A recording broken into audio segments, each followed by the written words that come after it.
Hi everyone, मैं robin आप सभी को फिर से एक बार हमारे सेशन सीरीज़ में वेलकम करता हूं। इंडियन पॉलिटी एंड कॉन्स्टिट्यूशन का हमारा ये थर्ड पार्ट होगा। दो पार्ट हमारे पूरे हो गए थे। स्टार्ट करेंगे जल्द से जल्द। हम कोशिश करेंगे कि ज़्यादा से ज़्यादा क्वेश्चंस को हम अपने हर पार्ट में कवर करें। My name is Robin, this part will be presented by me. तो चलिए स्टार्ट करते हैं। तो देखिए, पहला क्वेश्चन आपके सामने है, the concept of constitution first originated in. तो देखिए, कॉन्स्टिट्यूशन का जो कॉन्सेप्ट है आपसे वो पूछ लिया गया है कि एक्चुअली में ये कहाँ पर ओरिजिनेट हुआ था। अब देखिए, इस टर्म की या फिर इस कॉन्सेप्ट की अगर मैं बात करूँ तो एक्चुअली में तो ये 1100 टाइम के टाइम पर जब आपका इंग्लैंड में ये बहुत ज़्यादा लिबर्टीज़ लाने के लिए चार्टर्स वगैरह साइन हो रहे थे, तो तब इसकी बहुत ज़्यादा ज़रूरत पड़ी थी। उसके साथ साथ जो ग्रीक और रोमन रिपब्लिक्स थे वहाँ पर भी इस चीज़ को देखा गया था एंशियंट टाइम में।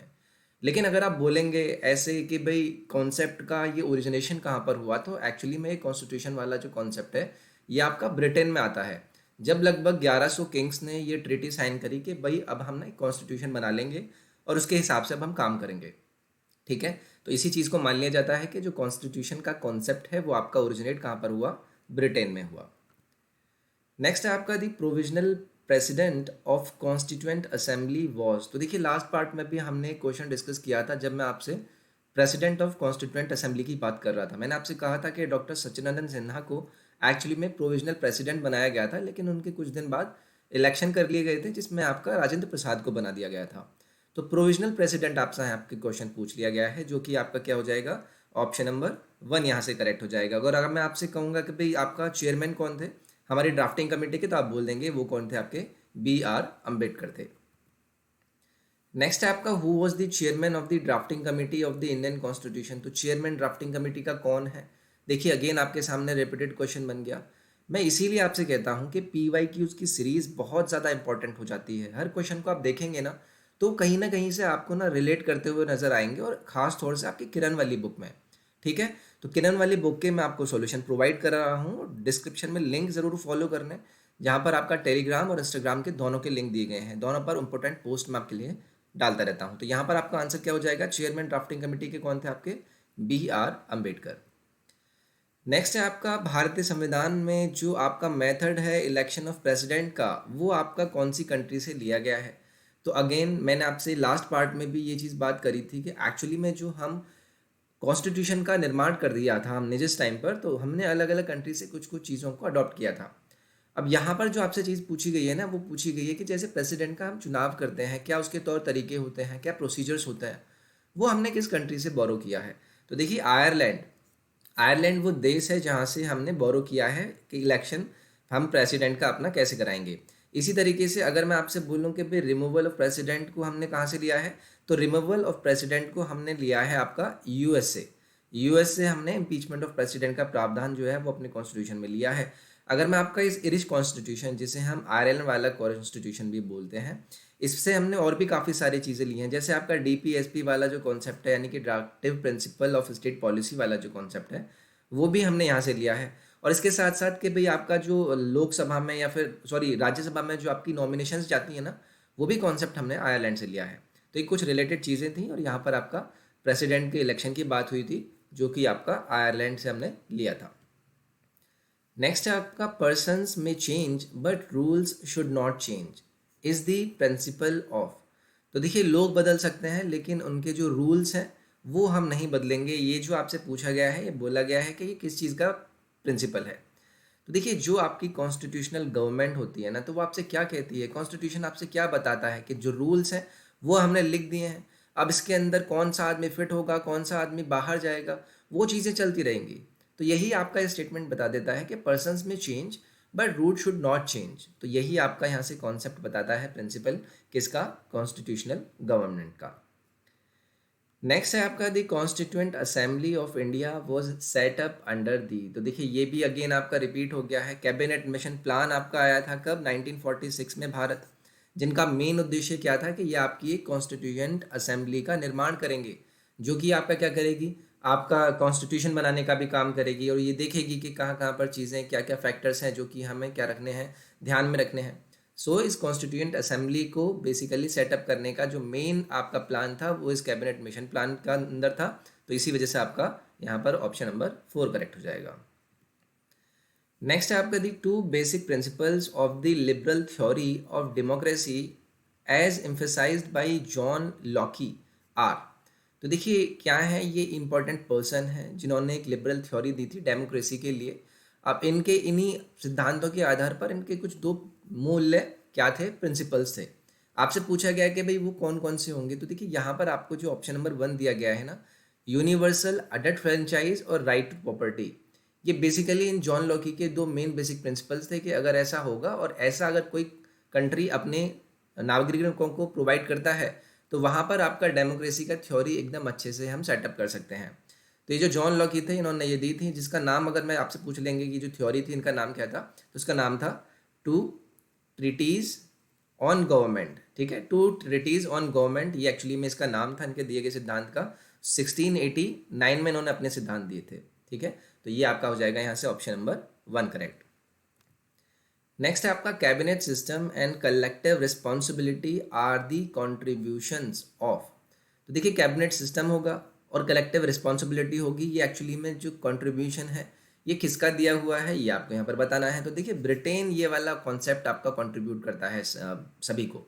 ओके, कि वहाँ पर कैबिनेट सिस्टम भी काम करता है और सभी की रिस्पॉन्सिबिलिटी भी होती है, हर किसी की जवाबदेही भी होती है अपने अपने मंत्रालयों के लिए।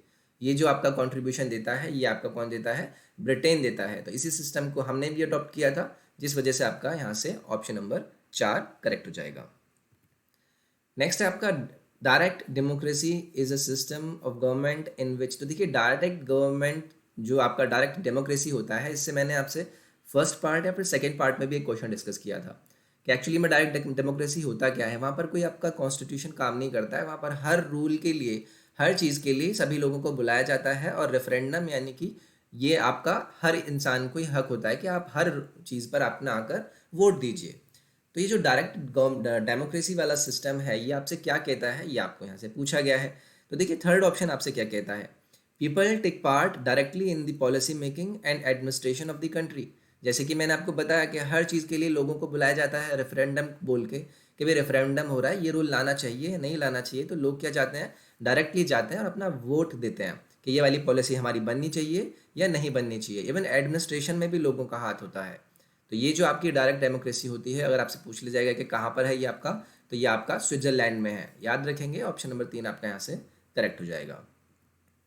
नेक्स्ट है आपका in India legal sovereignty is vested with. तो लीगल सोवरेनिटी की बात करी गई है, तो किसके अंदर ये आपकी वेस्ट करती है यानी कि समाहित है। तो मैं कॉन्स्टिट्यूशन की बात करता हूँ, तो भारत का संविधान ही क्या कहता है आपसे कि लीगल सोवरेनिटी को रिप्रेजेंट करता है लॉयर्स कंसेप्शन ऑफ सोवरेनिटी। इसको एसोसिएट किया गया है किससे, supreme law making authority in the state से। ये जो बॉडी है ये क्या करती है, पावर देती है कि हम इशू कर सकते हैं final command in the form of laws is the legal sovereign in a state.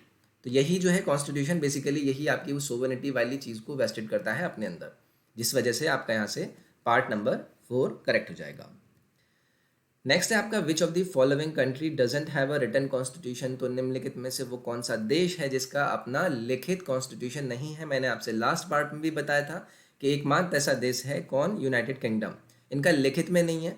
लिखित में नहीं होने का मतलब ये नहीं है कि इनको पता नहीं रहता है क्या होना है क्या नहीं होना है। तो इनके जो पीपल ऑफ रिप्रेजेंटेटिव्स होते हैं वो उस तरीके के काम करते हैं जो कि एक्चुअली में इन्हें पता है, बट हाइपोथेटिकली काम करते हैं कि चलिए इस चीज़ों को हम इस तरीके से लेंगे, लेकिन स्पेसिफिकली इनका कोई डॉक्यूमेंट इस तरीके से इन्होंने नेम नहीं किया हुआ है।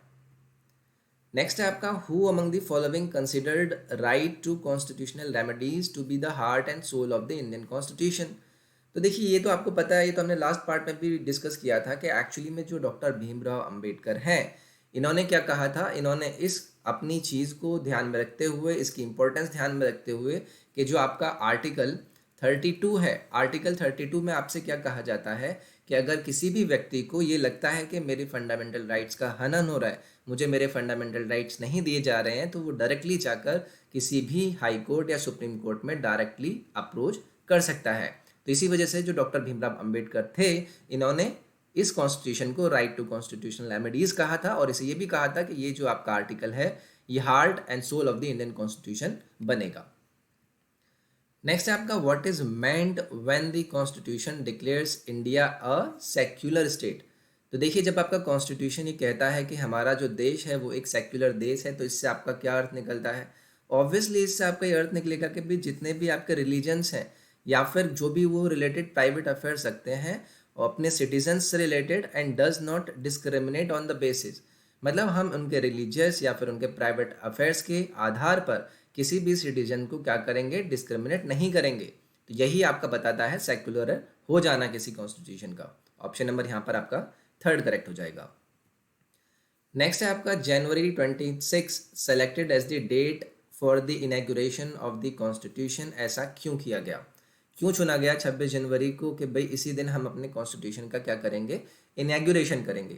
तो देखिए आपको पता है 26 जनवरी को 1930 के कारण जब हमने रेजोल्यूशन चूज़ किया था जनवरी 26 को 1930 में कि हम अपना पहला ट्राई कलर भी हमने तभी चूज़ किया था 1930 के टाइम पर, ठीक है। और इसी वजह से हमने उस दिन देखा था कि भाई उस दिन भी 26 जनवरी था, तो हमने सोचा कि यार हमारा जब अपना 26 नवंबर 1949 को ये सब चीज़ें बन चुकी हैं तो थोड़ा सा वेट कर लेते हैं, जनवरी आने वाला है 26, जिस दिन हमने तिरंगा भी अपनाया था उसी दिन कर लेंगे इस चीज़ को।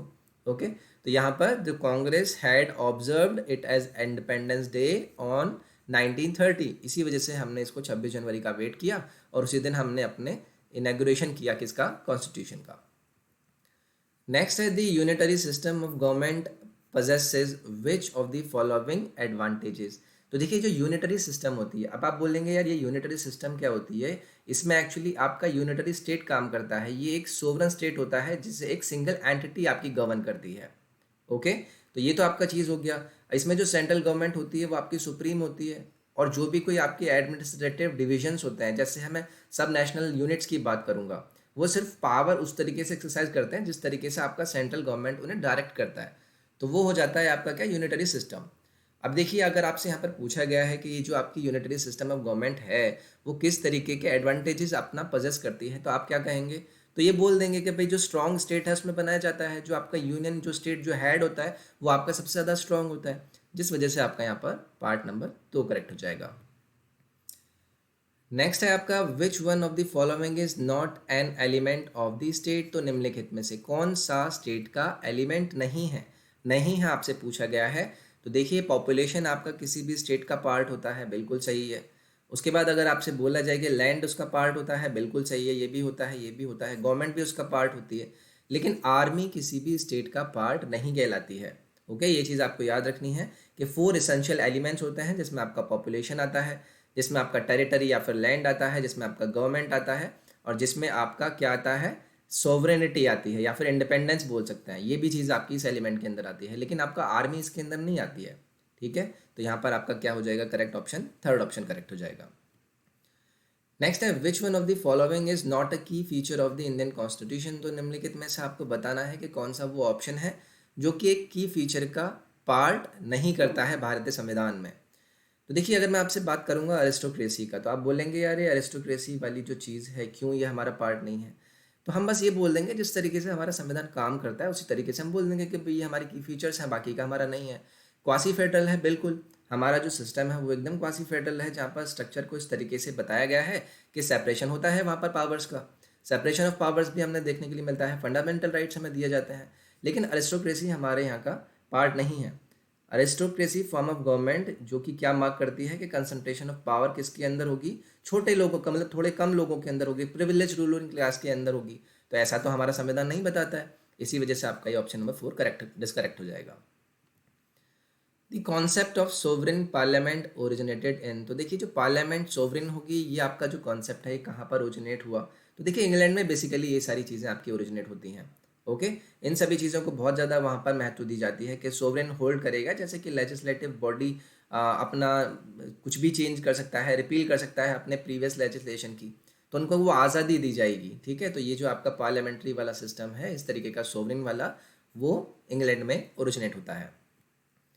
नेक्स्ट है आपका who is considered the architect of the Indian constitution, तो ये तो बहुत ही आसान है, सभी को पता है, भीमराव अंबेडकर को क्या कहा जाता है, आर्किटेक्ट कहा जाता है हमारे संविधान का, तो ये तो इम्पोर्टेंट था।